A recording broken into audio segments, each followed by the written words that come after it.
প্রিয়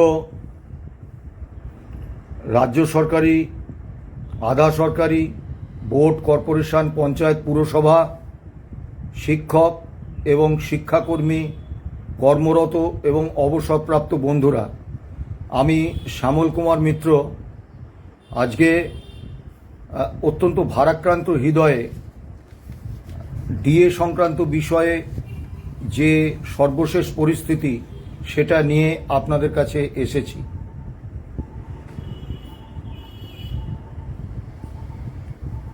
আমরা যেদিন মামলা করি 2016 সালে কনফেডারেশন অফ স্টেট গভর্নমেন্ট এমপ্লয়িজের পক্ষ থেকে সরকারি নিয়মে সরকারি কর্মচারীরা প্রথম স্যাটে মামলা করতে হয়, সেই হিসেবে আমরা স্যাটে মামলা করেছিলাম এবং স্যাট থেকে হাইকোর্ট হয়ে মহামান্য সুপ্রিম কোর্ট অন্তিম রায় দিয়েছেন 5ই ফেব্রুয়ারি 2026।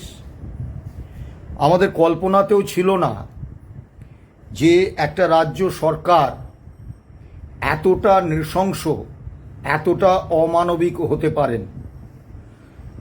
সেজন্য আজকে যখন কয়েকজন শিক্ষক বন্ধু আমাকে ফোন করেছিলেন যে আমরা এই মামলার রায়ের আওতা বাইরে থাকছি, আমি স্বাভাবিকভাবেই তাদের বললাম, না না, কে বলেছে? সকলকে নিয়েই তো, আমরা তো সকলে একসাথেই দিয়ে পাই, সকলেই পাবো। কিন্তু এই 215 পাতার যে MA অ্যাপ্লিকেশান, সেটা আমি পুরো পুঙ্খানুপুঙ্খভাবে পড়লাম, যে কারণে আপনাদের সামনে আসতে একটু বিলম্ব হলো। এর 147 নম্বর পাতায় রাজ্য সরকার মহামান্য সুপ্রিম কোর্টের এই confederation of state government employees and others versus state of West Bengal and others এই মামলার অন্তিম রায়ে যে MA অ্যাপ্লিকেশান দাখিল করেছেন, সেখানে তারা সুনির্দিষ্টভাবে বলেছেন যে এই মামলার ফলে এপ্রিল 2008 থেকে ডিসেম্বর 2019 পর্যন্ত শুধুমাত্র 3,17,954 জন রাজ্য সরকারি কর্মচারী এবং 98,157 জন অবসরপ্রাপ্ত রাজ্য সরকারি কর্মচারীকেই এই মামলার রায় অনুসারে ওই বকেয়া দিয়ে তারা দেবেন। বস্তুত এটা আমাদের কল্পনায় ছিল না। নিতান্তই টেকনিক্যাল কারণে আমরা স্যাটে মামলা করেছিলাম এবং আমরা যারা রাজ্য সরকারি কর্মচারী, বোর্ড, কর্পোরেশন, পঞ্চায়েত, পুরসভার কর্মচারী, শিক্ষক, শিক্ষাকর্মী, আমরা দীর্ঘকাল ধরে একই হারে একই সময় থেকে আমরা ডিয়ারনেস অ্যালাউন্স বা ডিয়ারনেস রিলিফ পেয়ে আসছি। এক্ষেত্রে এক পক্ষকে আমি দেব, বাকিদের বঞ্চিত করব, এর কোনো সুযোগ আছে বলে আমি মনে করি না। 2012 সালের 10ই জানুয়ারি যখন এই সরকার পুলিশ কর্মীদের ইউনিয়ন করার অধিকারটা কেড়ে নিলেন, যে অধিকারটা পুলিশ কর্মীরা পেয়েছিলেন 1923 সালে ব্রিটিশ সরকারের সময়, তখন থেকে আমি বিভিন্ন সাক্ষাৎকারে এটা বলাকে একটা অভ্যাসে পরিণত করে ফেলেছিলাম যে এই তৃণমূল সরকার কর্মচারী, শিক্ষক, শিক্ষাকর্মী, বোর্ড, কর্পোরেশন, পঞ্চায়েত, পুরসভার কর্মচারীদের প্রতি ব্রিটিশ সরকারের থেকেও বেশি বিদ্বেষী এবং বেশি ভয়ঙ্কর এবং বেশি বিপজ্জনক। আজকে সেটার বাস্তব প্রতিফলন আমরা দেখলাম। আমি একটা কথা অত্যন্ত সুনির্দিষ্টভাবে সকলকে বলতে চাই, ট্রেড ইউনিয়ন আন্দোলনে হতাশা হচ্ছে সবথেকে বড় ভয়ঙ্কর বিপজ্জনক দিক। কাজেই রাজ্য সরকার একটা উপভোক্তাদের তালিকা দিয়েছেন শুধুমাত্র রাজ্য সরকারি কর্মচারী এবং অবসরপ্রাপ্ত রাজ্য সরকারি কর্মচারীদের। এজন্য হতাশ হয়ে পরবর্তী পদক্ষেপ নেয়ার ক্ষেত্রে আপনারা পিছিয়ে যাবেন না।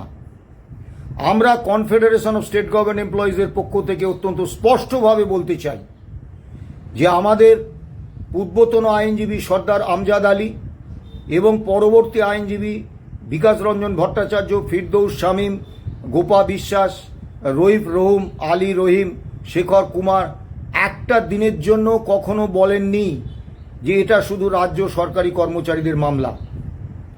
আমরা বারবার কিন্তু এই কথাটা আদালতে বলেছি যে এটা রাজ্য কর্মীদের মামলা, এবং স্বাভাবিকভাবে যেহেতু ডিএ এবং ডিআরনেস রিলিফ একই হারে একই সময় থেকে একই রাজ্য সরকারের কোষাগার থেকে রাজ্য সরকারি কর্মচারীরা, অবসরপ্রাপ্ত রাজ্য সরকারি কর্মচারীরা এবং অন্যান্য রাজ্য কর্মীরা পেয়ে থাকেন, তাই এক্ষেত্রে ভিন্নতা সৃষ্টির কোনো অবকাশ নেই। প্রথমত, রাজ্য সরকার এর আগে যখন 41,770 কোটি টাকার হিসেব দিয়েছিলেন, সেই সময় কিন্তু তারা দিয়েছিলেন গ্র্যান্ট ইন এড বাবদ এত। গ্র্যান্ট ইন এডে কাদের বেতন হয়? গ্র্যান্ট ইন এডে কিন্তু বেতন হয় শিক্ষক, শিক্ষাকর্মী, বোর্ড, কর্পোরেশন, পঞ্চায়েত, পুরসভা এদের। অর্থাৎ সুপ্রিম কোর্টে রাজ্য সরকার কিন্তু স্বীকার করে নিয়েছিলেন এই মামলার যারা উপভোক্তা তারা শুধু রাজ্য সরকারি কর্মচারী নন, যারা গ্র্যান্ট ইন এডে বেতন পান, পেনশন পান, তারাও।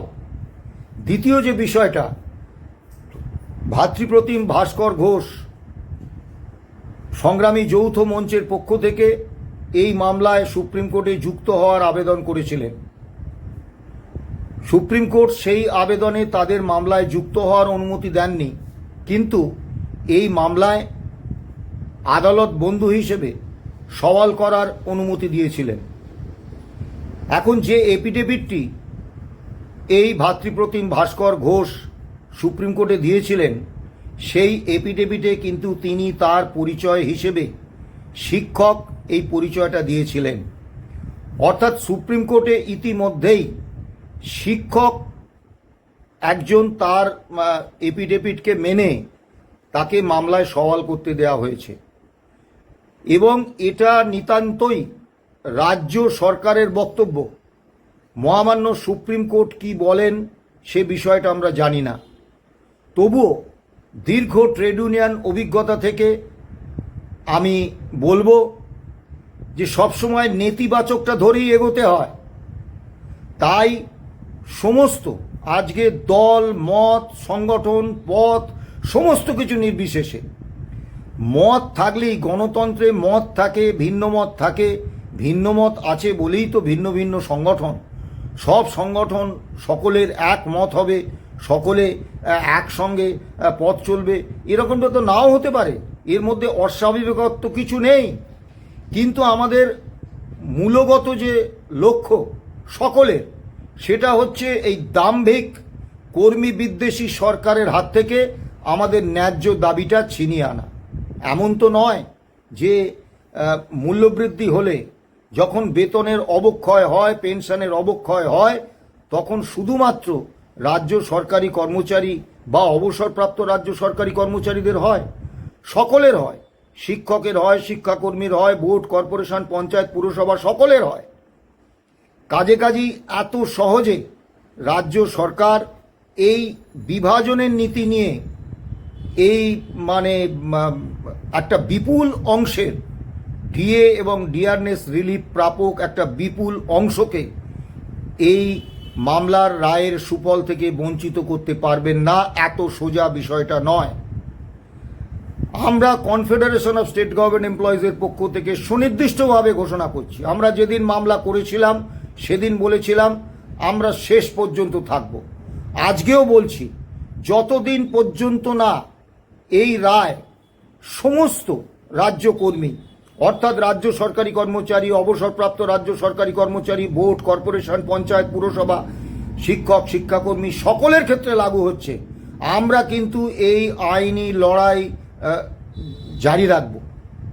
এবারে আপনাদের অনেকের হয়তো শুনতে খারাপ লাগবে, তবুও আমি বলছি, আজকে যারা শিক্ষক, শিক্ষাকর্মী, বোর্ড, কর্পোরেশন, পঞ্চায়েত, পুরসভার যারা আছেন, যারা এখনো সরকার সমর্থক সংগঠনে আছেন, যারা মনে করছেন এই তৃণমূল সরকারটাকে পেটের লিভারের মতো রক্ষা করতে হবে, স্বঘোষিত দায়বদ্ধতা নিয়ে বসে আছেন, এবং ন্যায্য দাবিতে কর্মচারীদের, শিক্ষক, শিক্ষাকর্মী, বোর্ড, কর্পোরেশন, পঞ্চায়েত, পুরসভার ন্যায্য দাবিতে যে সরকারের বিরুদ্ধে আন্দোলন, সেই আন্দোলন থেকে দূরে সরে আছে, উল্টে এই আন্দোলনের বিরোধিতা করছেন, সার্বিক বিরোধিতা করছেন, সরকারের সমর্থন করছেন, তারা নিশ্চয়ই আজকে সরকারের এই সিদ্ধান্তে বুঝে গেছেন যে সরকার তাদের প্রতি কতটা বিদ্বেষী, কতটা বিদ্বেষ মনোভাবাপন্ন।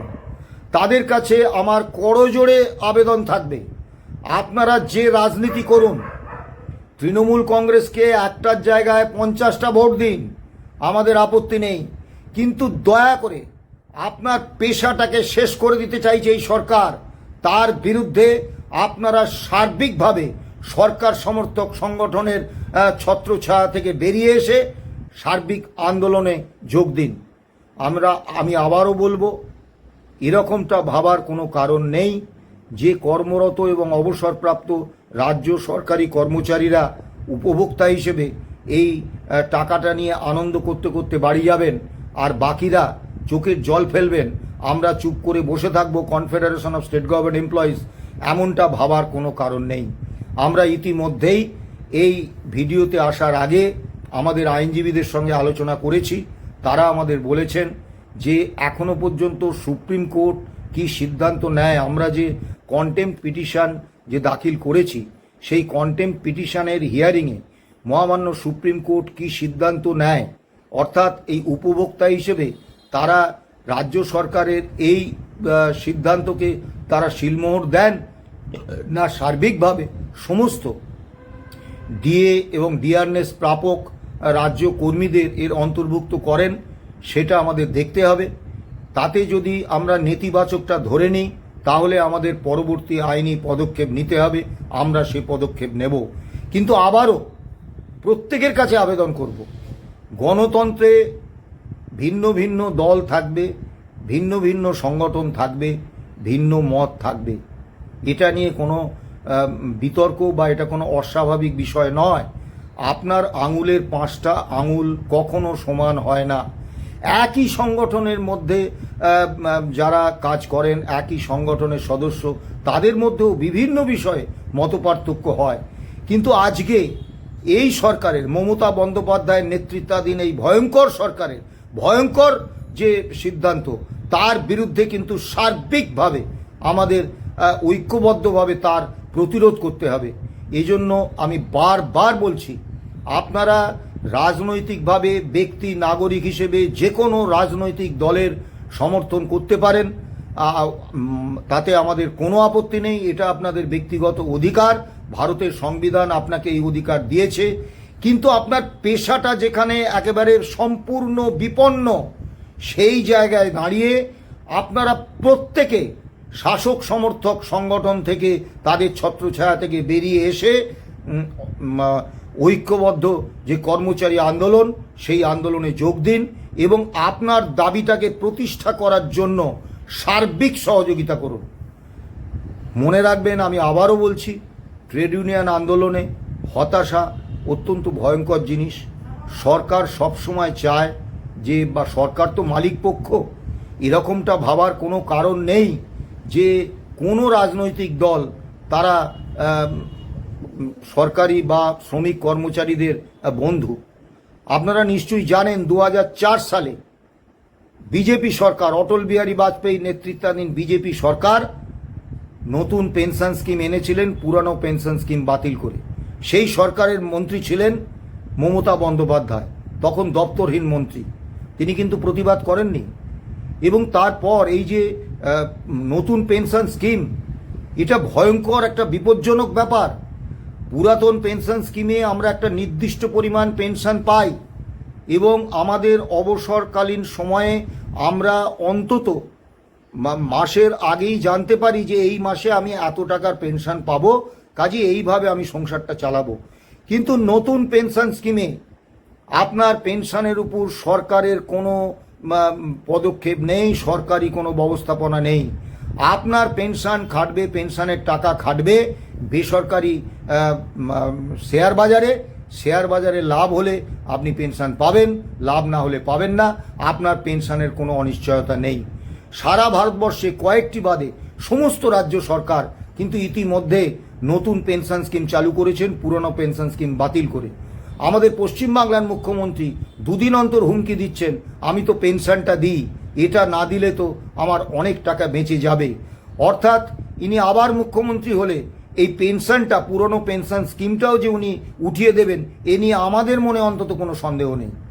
এবারে যে কথাটা আমি অত্যন্ত স্পষ্টভাবে বলবো, আপনি দেখুন অটল বিহারী বাজপেয়ী নেতৃত্বাধীন বিজেপি সরকার 2004 সালে এই সর্বনাশা অবসরপ্রাপ্ত কর্মীদের এই সর্বনাশা প্রকল্প এনেছিলেন।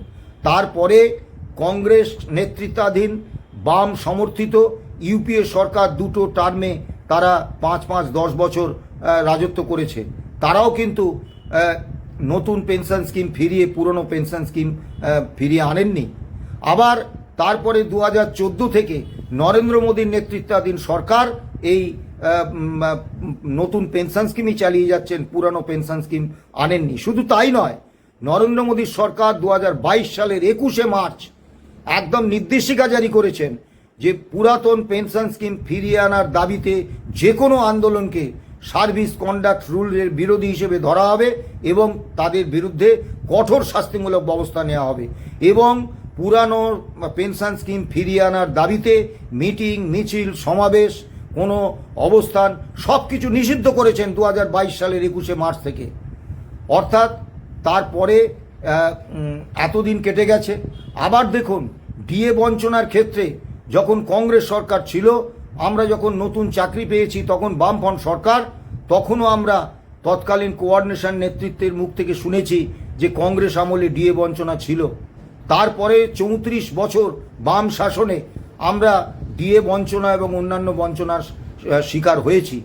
কিন্তু সাথে সাথে কৃতজ্ঞতার সঙ্গে স্বীকার করব যে বাম আমলে তৎকালীন অর্থমন্ত্রী ডক্টর অসীম দাশগুপ্ত, তিনি রোপা 2009-এ এই এআইসিপিআই মেনে ডিএ দেওয়ার সংস্থান রেখে গিয়েছিলেন বলেই আমরা মামলাটা করতে পেরেছিলাম, না হলে এই মামলা আমরা করতে পারতাম না।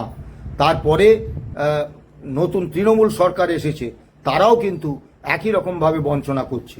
আবার যারা ভাবছেন যে নতুন কোনো দল ক্ষমতায় এলে আমাদের সব সমস্যা মিটে যাবে, তারাও জানবেন যে ত্রিপুরায়, পাশের রাজ্য ত্রিপুরায়, সেখানেও কিন্তু বিজেপি শাসিত রাজ্য, সেখানেও কিন্তু কেন্দ্রীয় হারে বা এআইসিপিআই মেনে ডিএ হচ্ছে না।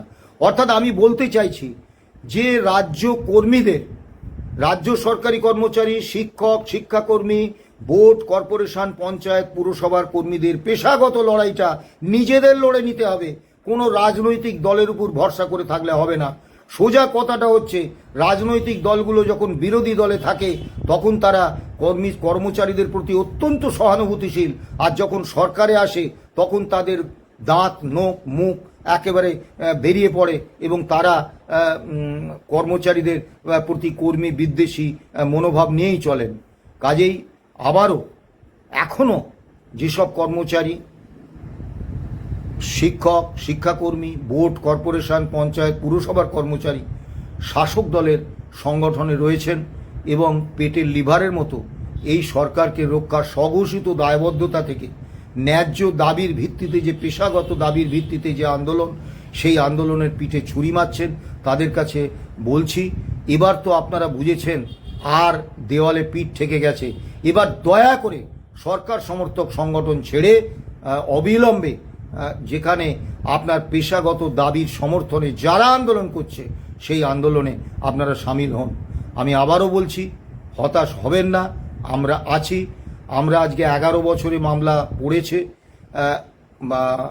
আজকে এগুলো জানানোর বিষয় নয়, কিন্তু যেদিন সুযোগ হবে আমরা জানাবো যে কি ভয়ঙ্কর রাজরোষ আমাদের সামলাতে হয়েছে এই মামলা চালাতে গিয়ে। তারপরেও আমরা অতীতেও যেমন বলেছিলাম 2016 সালে আমরা শেষ দিন পর্যন্ত থাকব, আজকেও বলছি আমরা শেষ দিন পর্যন্ত শুধু রাজ্য সরকারি কর্মচারী বা অবসরপ্রাপ্ত রাজ্য সরকারি কর্মচারী তাদের জন্য নয়, সমস্ত রাজ্য কর্মীদের জন্য, শিক্ষক, শিক্ষাকর্মী, বোর্ড, কর্পোরেশন, পঞ্চায়েত, পুরসভা সকল কর্মচারীর জন্য আমরা শেষ দিন অবধি থাকব। শেষ দিন অবধি আমরা লড়াইটা চালিয়ে যাব। আপনাদের হক আপনারা পাবেন, এটা আমাদের অঙ্গীকার। ভালো থাকবেন, সুস্থ থাকবেন।